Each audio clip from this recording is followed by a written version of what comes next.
Hello students, welcome back to study with the YouTube channel. आज के students हम लोग स्टार्ट करने वाले हैं क्लास 5 का एक नया चैप्टर एंड चैप्टर का नाम है प्लांट्स। देखिए ये चैप्टर बहुत ही ज़्यादा इंटरेस्टिंग है। जैसे आप लोग माई बॉडी चैप्टर को पढ़े हैं वैसे ही इंटरेस्टिंग तरीके से आप लोग इस चैप्टर को भी पढ़ लेंगे। देखिए आपको इस वीडियो को लास्ट तक देखना है। यदि आप इस वीडियो को लास्ट तक देखते हैं तो आपको ये पूरा का पूरा चैप्टर बहुत ही अच्छे तरीके से समझ में आ जाएगा। तो चलिए शुरू करते हैं। Plants need energy in much the same way as human, animal and birds. देखिए प्लांट्स जो होते हैं ना, उन्हें उसी वे में एनर्जी की आवश्यकता होती है जिस प्रकार से हमें ह्यूमंस को आवश्यकता होती है।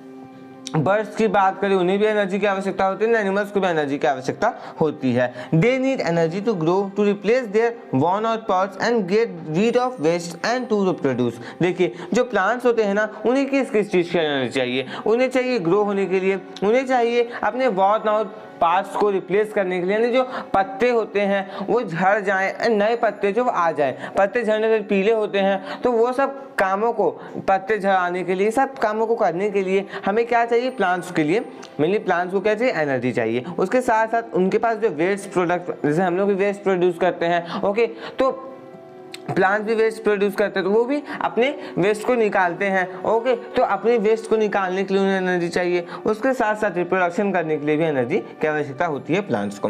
Like all organisms, plants also get the energy they need from food. देखिए जिस प्रकार से हम लोग खाना खाते हैं, हम लोग बोलते हैं, आगे पीछे होते हैं, वॉक करते हैं, दौड़ते हैं, तो कैसे कर पाते हैं? सारी चीज़ों को हम लोग खाना खाने के बाद कर पाते हैं। In the same manner plants भी उसी काम को करते हैं। प्लांट्स को पहले खाना की आवश्यकता होती है, वो खाना लेते हैं, उसके बाद खाना खाते हैं एंड उसके बाद क्या करते हैं? अपने आगे के कामों को कंप्लीट करते हैं। Plants are special because they synthesis और प्रिपेयर देयर ओन फूड। अब यहाँ पे प्लांट्स जो हो जाते हैं ना, वो बहुत स्पेशल तरह के ऑर्गेनिज्म हो जाते हैं, ओके। ऐसा इसलिए मैं कह रहा हूँ कि प्लांट्स जो होते हैं ना, वो स्पेशल इसलिए होते हैं क्योंकि वो अपना खाना खुद बनाते हैं एंड उस खाने को खुद वो खाते हैं, ओके, और हमें भी देते हैं। इसका मतलब क्या? वो प्लांट्स जो है वो अपने खाने को खुद प्रिपेयर करते हैं, खुद सिंथेसिस करते हैं, ओके, एंड उसका यूटिलाइजेशन भी करते हैं। अब देखिए क्या है, how do plants prepare food. सबसे पहला टॉपिक आपके बुक में यही दिया गया है कि प्लांट्स किस प्रकार से अपने फूड को प्रिपेयर करते हैं। तो आइए जानते हैं। A plant makes its food in its green leaves. सबसे पहला सबसे बेसिक क्वेश्चन कि प्लांट्स का फूड कहाँ पे बनता है? तो प्लांट्स का जो फूड बनता है ना, वो उनके हरे हरे पत्तियों में बनता है। Thus green leaves are food factories of the plant. यानी हम लोग ये बोल सकते हैं कि जो हरे हरे पत्ते होते हैं वो किसी भी प्लांट्स के लिए फूड फैक्ट्रीज होते हैं। The process by which green plants make their food is called photosynthesis. देखिए जिस प्रोसेस के थ्रू प्लांट्स अपना खाना बनाते हैं, अपना फूड बनाते हैं, उसे हम लोग बोलते हैं फोटोसिंथेसिस, ओके। अब देखिए फोटोसिंथेसिस जो है वो दो वर्ड से मिलकर बना हुआ है। फोटो का मतलब होता है लाइट एंड सिंथेसिस का मतलब होता है पुटिंग टुगेदर, यानी सारी चीजों को एक साथ लाना। आगे देखिए, plants need raw materials like carbon dioxide and water. Plants को रॉ मटेरियल्स की आवश्यकता होती है। अब रॉ मटेरियल्स में कौन कौन से आ जाएंगे? तो रॉ मटेरियल्स में कार्बन डाइऑक्साइड आ जाएगा, वाटर आ जाएगा। These are converted into food in the presence of sunlight and chlorophyll। ये सारी चीजें जो है वो फूड में कन्वर्ट होती है एंड किसके प्रेजेंस में होती है? तो सनलाइट के प्रेजेंस में एंड क्लोरोफिल के प्रेजेंस में। Carbon dioxide is taken in from air to stomata. देखिए जो कार्बन डाइऑक्साइड CO2 होता है वो एयर से लिया जाता है स्टोमेटा के through. Stomata are the tiny pores present on the leaf surface. देखिए स्टोमेटा जो होते हैं ना, वो छोटे छोटे छिद्र होते हैं, ओके। पोर्स का मतलब होता है छेद, ओके। तो हम लोग ये बोल सकते हैं कि स्टोमेटा जो है वो छोटे छोटे छिद्र होते हैं जो कहाँ पे प्रेजेंट होते हैं? लीव्स के सरफेस पे, किसी भी पत्ते के सरफेस पे छोटे छोटे छिद्र जो है वो वहाँ पे प्रेजेंट होते हैं, जिसे हम लोग बोलते हैं stomata. Waters required by plant is drawn from soil through the roots. जो वाटर रिक्वायर्ड होता है प्लांट्स के खाना बनाने के लिए वो सॉइल से लिया जाता है, किसके थ्रू? रूट्स के थ्रू लिया जाता है। Sunlight is available during the day time. जो सनलाइट है, सूरज का जो रोशनी है वो कब अवेलेबल होता है? डे टाइम में। तो सूरज की रोशनी को कहाँ से ले लेते हैं? वो सूरज की रोशनी को सूरज से ले लेते हैं डे टाइम पे, ओके, दिन के समय में। Chlorophyll which is essential for completing the process. अब यहाँ पर क्लोरोफिल जो है वो बहुत ही ज़्यादा एसेंशियल होता है खाना बनाने के प्रोसेस को कंप्लीट करने के लिए, ओके। तो कैसे? देखिए क्लोरोफिल को कहाँ से वो अर्जित करते हैं? क्लोरोफिल कहाँ होता है? ये इंपॉर्टेंट क्वेश्चन आपके एग्जामिनेशन में आता है। तो chlorophyll which is essential for completing the process is the green colour pigment present in the green leaves of the plants. देखिए जो क्लोरोफिल होता है ना वो बहुत एसेंशियल होता है, बट एक बार बता दूं कि क्लोरोफिल जो है वो किसी भी प्लांट के लीव्स के ग्रीन पिगमेंट को ही कहते हैं, वो लीव्स में प्रेजेंट होता है, ओके। तो क्लोरोफिल जो है वो ग्रीन लीव्स में ही प्रेजेंट होता है प्लांट्स के। आगे some plants need extra food in addition to what they prepare by photosynthesis. These are the plants that grow in poor soil which lacks nitrogen salts. कुछ plants जो होते हैं उन्हें अपने द्वारा प्रिपेयर किए गए फूड से ज़्यादा फूड की आवश्यकता होती है। ओके, एंड ये जो प्लांट्स होते हैं ना वो बेसिकली वैसे प्लांट्स होते हैं जो कि खराब सॉइल में उगे होंगे, उसके साथ साथ जहाँ पे नाइट्रोजन लेवल सॉइल में बहुत ज़्यादा कम होगा, नाइट्रोजन साल्ट वहाँ पे सॉइल में कमी होगी उसकी। Okay, they get the extra nourishment from their insects. देखिए जो ये इस टाइप के प्लांट्स होते हैं ना वो इंसेक्ट से एक्स्ट्रा नरिशमेंट क्या करते हैं, प्राप्त करते हैं। Plants that trap and feed on insects are called insectivorous plants. Plants ऐसे प्लांट्स जो कि ट्रैप करते हैं और इंसेक्ट्स पर फीडर होते हैं उन्हें हम लोग बोलते हैं कि वो इंसेक्टिवोरस प्लांट्स है। वो इंसेक्ट्स को क्या करते हैं, खा जाते हैं। ओके, तो उन्हें लोग क्या बोलते हैं, insectivorous plants. Venus fly trap and pitcher plant are two examples of such plant. अब इस टाइप के प्लांट्स के दो एग्जांपल्स दिए गए, देखिए कौन कौन से, Venus fly trap and pitcher plant. Okay, they trap insects in the sticky leaves which have special shapes. ये क्या करते हैं कि इंसेक्ट्स को अपने स्टिकी लीव्स में चिपका लेते हैं एंड इनके स्टिकी लीव्स में एक बहुत ही अच्छा शेप होता है, एक स्पेशल शेप होता है। The insects get suffocated when they are trapped in the leaf and die. देखिए जब जो इंसेक्ट्स होते हैं वो सफोकेट करने तो उन्हें घुटन होने लगती है जिसके कारण उसमें ट्रैप हो जाते हैं एंड बाद में मर जाते हैं और उनसे क्या कहता है, यूटिलाइज कर दिया जाता है। ओके, ब्रेक डाउन करके उन्हें प्लांट्स को डाइजेस्ट किया जाता है, कंज्यूम कर लिया जाता है। ओके, देखिए यहाँ पे दोनों का इमेज दिया गया है, वेनस फ्लाई ट्रैप का भी और यहाँ पे पीचर प्लांट का भी। ओके, दोनों क्या है, इंसेक्टिवोरस प्लांट्स है। एग्जांपल आएगा आपके एग्जामिनेशन में, define insectivorous plants, give two examples, how pitcher plant and Venus fly trap do this work. तो आप लोग आसानी से लिख लेंगे जब आपने समझ लिया तो। देखिए याद करना जरूरी होता है, जरूरी होता है कि साइंस को आप कितने अच्छे तरीके से समझते हैं। ओके, अब आगे देखते हैं। नेक्स्ट टॉपिक यहाँ पे आता है रिप्रोडक्शन इन प्लांट्स, कि प्लांट्स जो है अपने जैसे न्यू प्लांट्स को कैसे फॉर्म करते हैं। All living things reproduce to maintain their race and number on the earth। देखिए जो सभी लिविंग बींग्स होते हैं, लिविंग थिंग्स होते हैं, वो क्या करते हैं, अपने रेस को मेंटेन करने के लिए, अपने नंबर को मेंटेन करने के लिए रिप्रोड्यूस करते हैं, अपनी जैसे प्रजातियों को पैदा करते हैं। The process by which a living thing produces more of its own kind is called the reproduction। अब एक ऐसा प्रोसेस जिसके तहत क्या करते हैं, ऑर्गेनिज्म अपने जैसे और को प्रोड्यूस करते हैं, उसे हम लोग बोलते हैं reproduction. Plants also reproduce their own kind, they do so mainly in two ways. Plants जो है वो अपने जैसे रिप्रोड्यूस करते हैं, मैंने दो वे से करते हैं। पहला होता है रिप्रोडक्शन थ्रू सीड्स के थ्रू यानी बीजों के थ्रू रिप्रोडक्शन करते हैं। दूसरा होता है reproduction through various different parts of plant. देखिए डिफरेंट पार्ट्स में कौन कौन से आ जाएंगे, तो अंडरग्राउंड स्टेम हो गया, उसके साथ साथ cutting, root and leaf. Okay, तो इन सारी चीजों से वो क्या करते हैं, रिप्रोडक्शन करते हैं। स्टेम कटिंग हो गया, ओके, रूट एंड लीफ हो गया, तो इस प्रकार से भी रिप्रोडक्शन होता है। आइए देखते हैं डिटेल में कि कैसे वो इन रिप्रोडक्शन वाली प्रोसेस को कंप्लीट करते हैं सीड्स के through. The seed of a plant usually develop inside the fruit. जो सीड होता है किसी भी प्लांट्स का, वो क्या करता है, उसी के अंदर ग्रो करता है। Okay, develop inside the fruit. As the fruit ripen the seeds become mature. जैसे जैसे फ्रूट पकता जाता है, जो सीड होता है वो मैच्योर होता जाता है। This seeds get dispersed through various agents like water, air, insects and human beings. ये जो सीड्स होते हैं वो डिफरेंट वेरियस एजेंट्स के थ्रू डिस्पर्स होते हैं, एक जगह से दूसरी जगह फैला दिए जाते हैं। अब एजेंट्स में कौन कौन सा हो जाएगा, तो एयर हो जाएगा, वाटर हो जाएगा, इंसेक्ट्स हो जाएगा, ह्यूमन बींग हो जाएगा। All the seeds that drop on the soil do not grow to form new plants. अब देखिए सॉइल में बहुत सारे सीड्स गिर जाते होंगे, तो क्या सभी ग्रो हो जाएंगे, नहीं, ऐसा नहीं होता, कुछ ही ग्रो होते हैं। Many of them die due to unfavourable conditions. उसमें से बहुत सारे ऐसे सीड्स होते हैं जो मर जाते हैं। क्यों मर जाते हैं, अनफेवरेबल कंडीशंस के कारण। Okay, only those seeds which get favourable conditions like appropriate water, soil and proper temperature grow to form new plants. अब वैसे ही सॉइल जो कि एक एप्रोप्रिएट एयर का सप्लाई अच्छा है, वहाँ पे वाटर का भी अवेलेबिलिटी है, सॉइल भी वहाँ पे अच्छा वाला सॉइल जो उस पर्टिकुलर प्लांट के लिए अच्छा होता है, उसी पर्टिकुलर सॉइल पे वो प्लांट ग्रो करता है। तो वहां पर यदि ऐसी चीजें अवेलेबिलिटी है उन सारी चीजों की, तभी वो जिंदा रह पाएगा, अन्यथा वो जो सीड है, जो बीज है, वो मर जाएगा। ओके, टेम्परेचर भी यहाँ पे इंपॉर्टेंट रोल प्ले करता है। अब हम लोग देखते हैं डू यू नो में कहा गया है the Seychelles coconut found only in Seychelles islands near Africa produces the largest seeds among all plants. देखिए जो सेशल्स कोकोनट होता है वो सिर्फ अफ्रीका के नियर में आसपास में एक आइलैंड है सेशल्स, वहीं पे प्रोड्यूस होता है एंड ये सबसे ज़्यादा सीड्स को प्रोड्यूस करता है। जितने भी प्लांट्स हैं उसमें सबसे ज़्यादा सीड्स कौन प्रोड्यूस करता है? Seychelles coconut. The fruit of this palm tree looks like two coconut joint together and इसका जो फ्रूट होता है इस पाम ट्री का तो वो ऐसा लगता है देखने में दो कोकोनट यानी दो नारियल जो आपस में जुड़े हुए हो। This is called the double coconut, इसलिए से डबल कोकोनट कहा जाता है।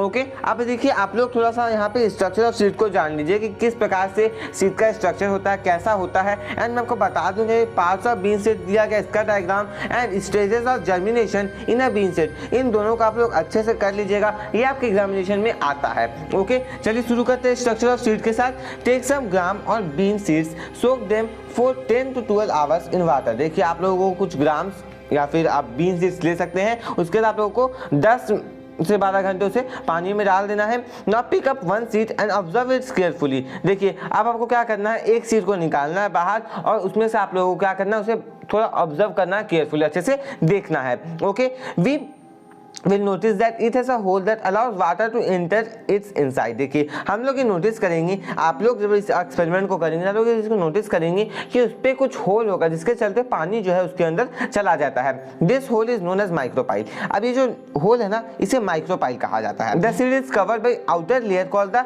Seed coat. Inside the seed coat there are seed leaves also called the cotyledons. देखिए सीड के बाहर में एक परत होती है, आउटर लेयर होती है, इसे सीड कोट कहा जाता है और सीड कोट के अंदर में सीड लीव्स होते हैं एंड सीड लीव्स को क्या कहा जाता है? कोटिलेडन्स।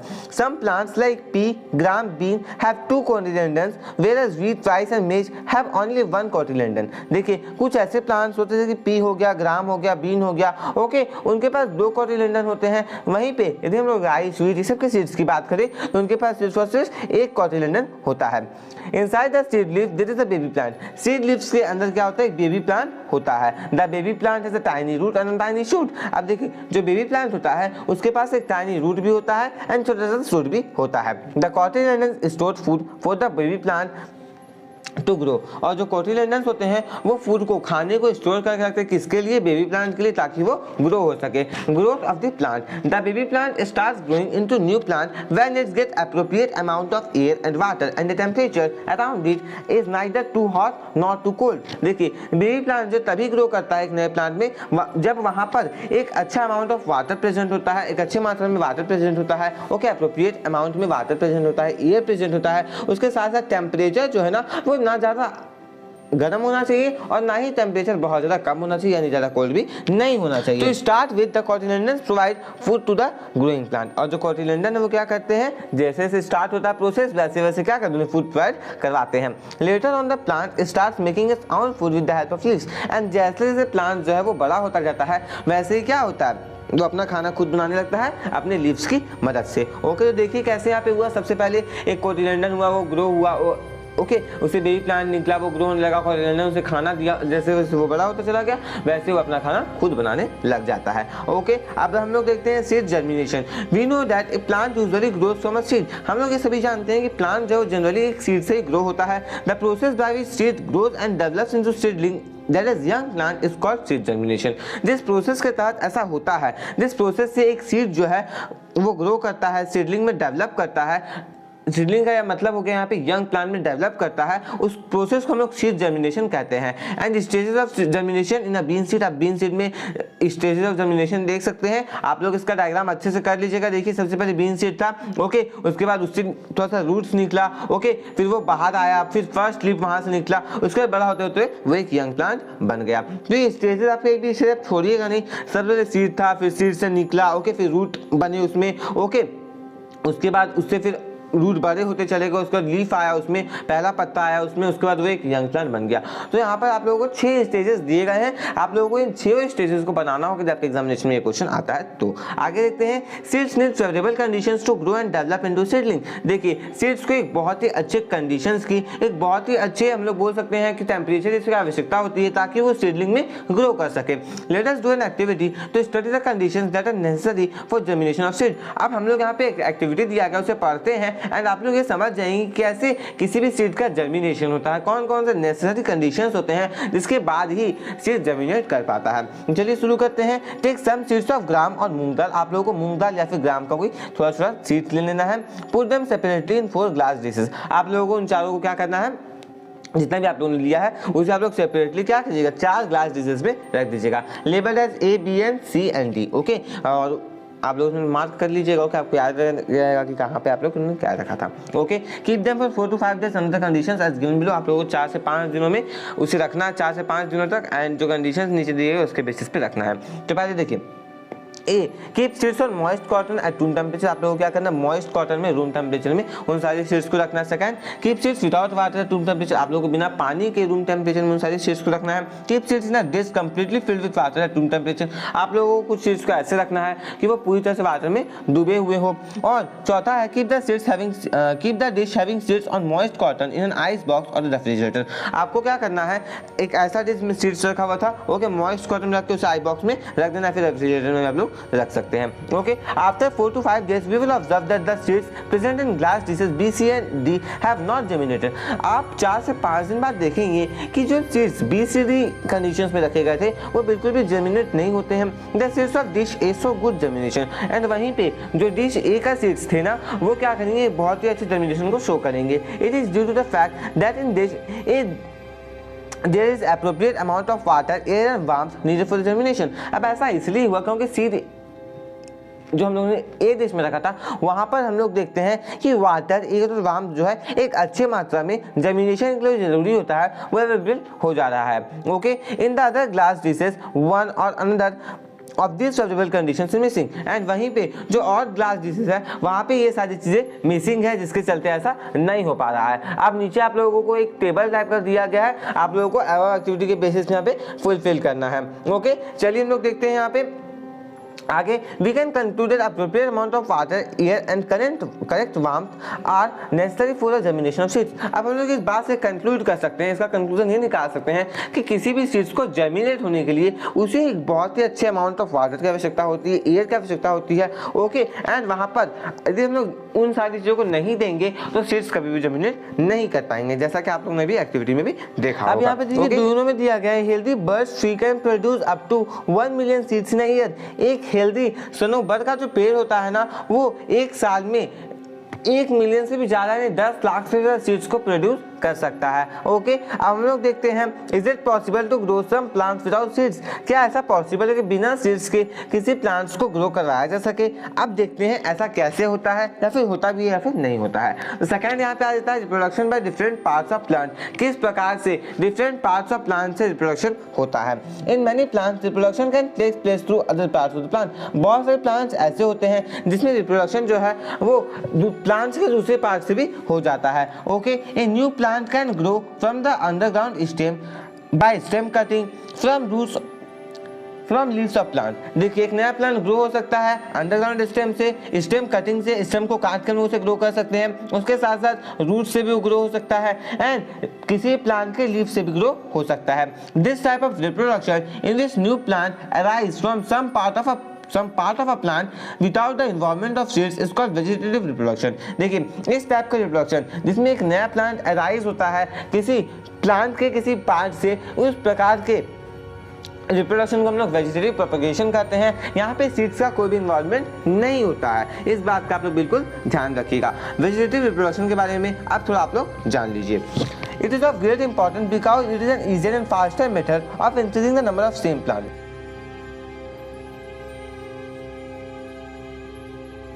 हम लोग ये कह सकते हैं कि बहुत ही इजी मेथड होता है क्योंकि इसमें हम लोग एक सेम टाइप ऑफ प्लांट के बहुत सारे प्लांट्स को रिप्रोड्यूस कर सकते हैं। It also helps to grow plant like banana which bears no seeds, देखिए ये बनाना जैसे प्लांट्स को ग्रो करने में बहुत ज़्यादा मदद करता है जो कोई भी सीड को बियर नहीं कर पाता है, ओके। अब देखिए हम लोग यहाँ पे देखते हैं कि किस प्रकार से डिफरेंट पार्ट ऑफ प्लांट से जो है रिप्रोडक्शन पॉसिबल हो पाता है। Reproduction through underground stem, underground stem से किस प्रकार से रिप्रोडक्शन होता है। In plants like banana, ginger and potato a new plant grows from the underground stem, देखिए प्लांट जैसे कि बनाना हो गया, जिंजर हो गया, ओके, अदरक हो गया, आलू हो गया, ये सारे प्लांट्स जो है वो अंडरग्राउंड स्टेम से भी ग्रो हो सकते हैं। In this plants a part of stem present underground grows and develop roots and shoots to make new plants. इस प्रकार के प्लांट्स में क्या होता है, एक स्टेम का एक ऐसा पार्ट जो कि जमीन के अंदर, सॉइल के अंदर होता है, अंडरग्राउंड में होता है, वो ग्रो करता है, रूट्स और शूट्स को डेवलप करता है ताकि नया प्लांट बनाया जा सके। रिप्रोडक्शन बाय स्टेम कटिंग से कैसे होता है वो देख लीजिए यहाँ पे।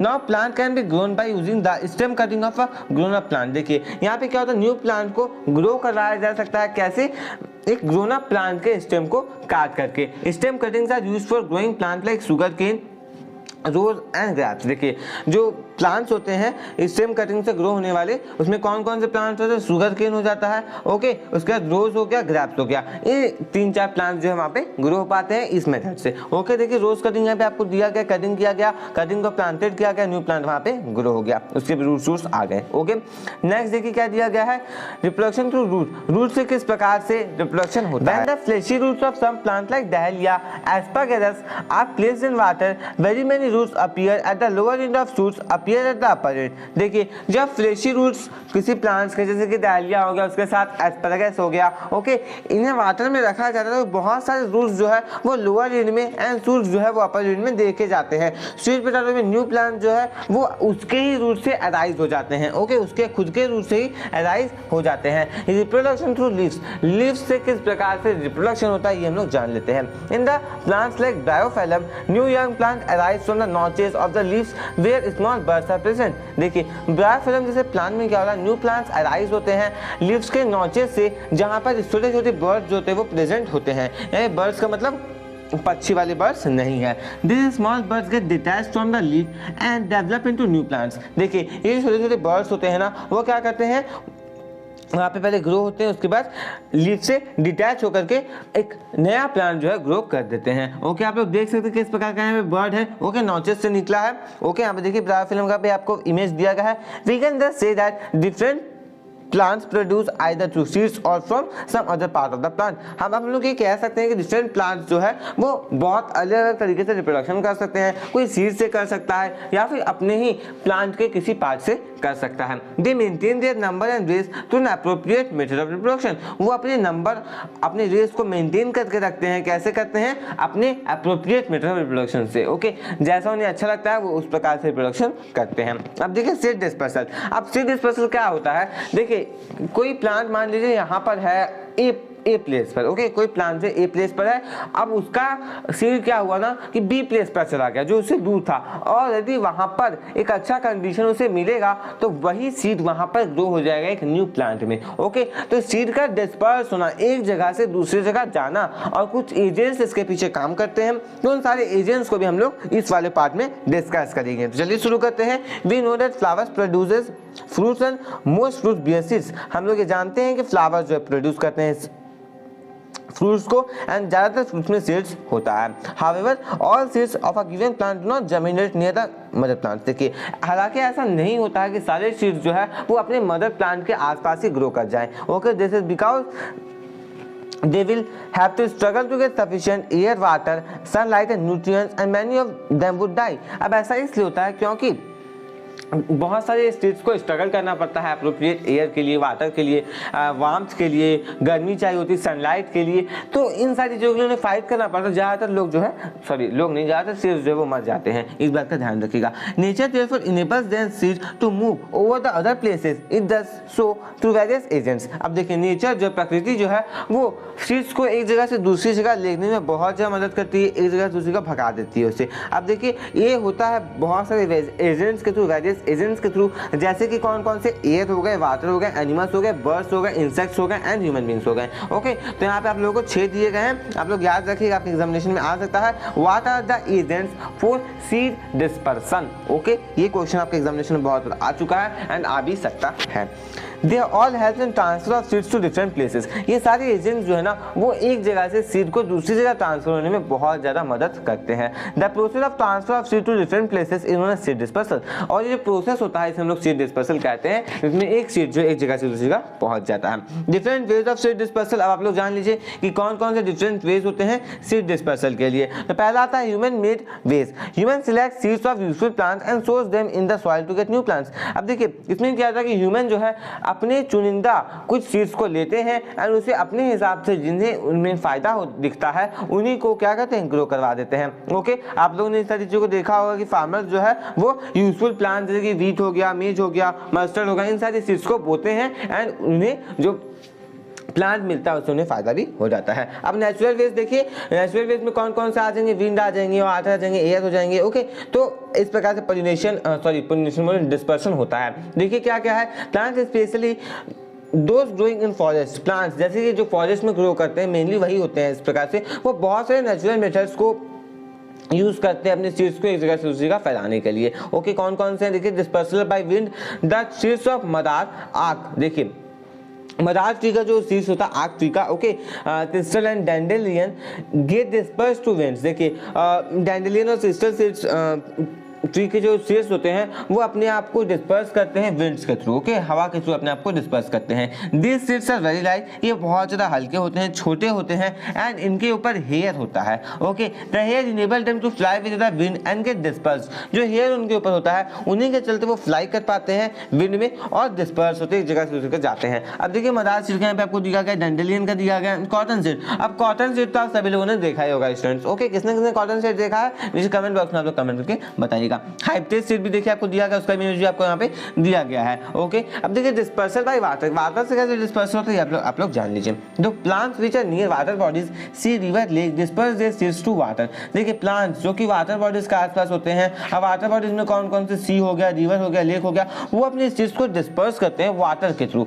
Okay, coconut, water lily, hydrilla and lotus are some examples of plants which disperse their seeds to water. देखिए कोकोनट हो गया, वाटर लिली हो गया, उसके साथ साथ हाइड्रिला हो गया, लोटस हो गया, ये उस प्रकार के प्लांट्स के एग्जांपल है जो कि अपने सीड्स को वाटर के थ्रू डिस्पर्स करते हैं। The seeds float on water for some distance before being carried away. जो सीड्स होते हैं ना इस प्रकार के प्लांट्स का, वो वाटर में थोड़े तैरते हैं कुछ डिस्टेंस तक, उसके बाद जो है वो कैरी अवे दूर चले जाते हैं। They sink into mud on the shore on the fringes of the water body and water body के शोर में मिट्टी वहाँ पे जो होता है वहाँ पे लोग क्या कर जाते हैं, डूब भी जाते हैं। ओके, वहाँ पे क्या हो जाते हैं, डूब जाते हैं, सिंक कर जाते हैं। थर्ड दिया गया dispersal by birds, insects and rodents. देखिए sparrows, ants, rats, squirrels etcetera carry fruits and grains to their burrows, nests and other places. Sparrows हो गए, एंट्स हो गए, रैट्स हो गए, स्क्विरल्स हो गए, वो अपने फूड को कैरी करते हैं, ग्रेन्स को कैरी करते हैं अपने बुरोज तक, ओके, नेट्स तक एंड दूसरे प्लेसेस तक। Okay, they drop some grains और सीड्स ऑन देयर वे। अपने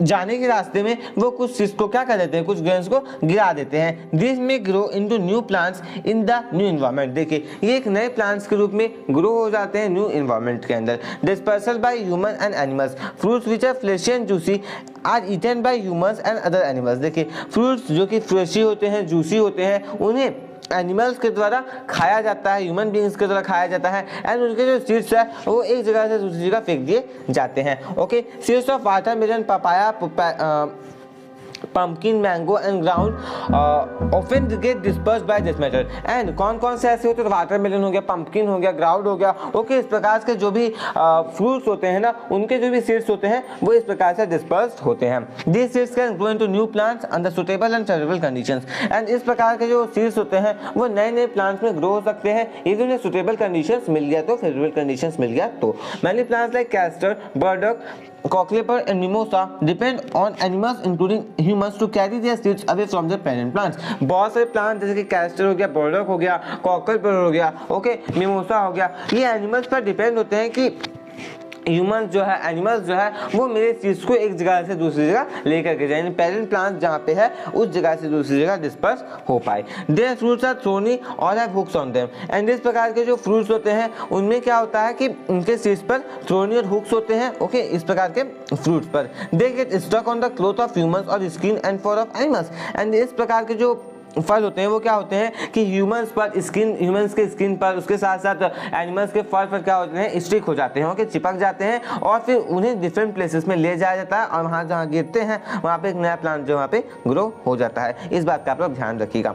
dispersal through cracking and bursting. अब क्रैकिंग और ब्रस्टिंग के थ्रू किस प्रकार से डिस्पर्सल होता है ये भी आप लोग जान लीजिए। ओके, देखिए सम फ्रूट्स क्रैक और ब्रस्ट और on ripening and scatter their seeds far away from the parent plant. कुछ फ्रूट जो होते हैं वो क्रैक क्रैक करते हैं, टूट जाते हैं, ब्रश करते हैं अपने आप को, मतलब कि बोलते हैं ना जैसे फटाखा हम लोग कैसे बोलते हैं फटता पटाखा, वैसे अपने को ब्रश करते फाड़ते हैं।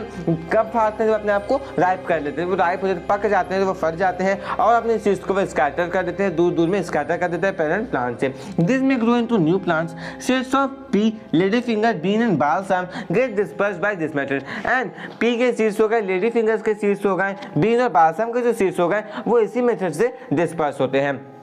Now you know why and how plants grow at all places। अब आप लोग जान गए होंगे कि किस प्रकार से जो सीड्स होते हैं, जो प्लांट्स होते हैं वो ग्रो करते हैं। The dispersal of seeds plays an important role in increasing the number of plants all over the earth। And यहाँ पे हम लोग बोल सकते हैं कि डिस्पर्सल जो होता है, डिस्पर्सल सिस्टम जो होता है ना, वो बहुत ही इंपॉर्टेंट रोल प्ले करता है किसी भी प्लांट के नंबर को बढ़ाने के लिए। अब लास्ट क्लास में आप लोगों को यहाँ पर एक डू यू नो दिया गया है, उसी पे हम लोग पढ़ेंगे एंड चैप्टर को कंक्लूड करेंगे। ओके, चलिए डू यू नो देखते क्या दिया गया है। The well known Indian scientist professor J.C. Bose proved through his experiment that plants have life। देखिए जो इंडियन साइंटिस्ट है ना प्रोफेसर J.C. बोस, उन्होंने इस चीज़ को प्रूव किया अपने एक्सपेरिमेंट्स के थ्रू कि जो प्लांट्स होते हैं उनके ऊपर लाइफ होती है, उनके पास लाइफ होती है, उनके पास जिंदगी होती है, जीवन होती है। He invented an instrument called the crescograph. उन्होंने एक इंस्ट्रूमेंट का इन्वेंशन किया था जिसका नाम था क्रेक्सोग्राफ, जिसे यूज किया जाता था कि प्लांट्स किस रेट से ग्रो कर रहा है, ग्रोथ ऑफ प्लांट के रेट को उसे मेजर किया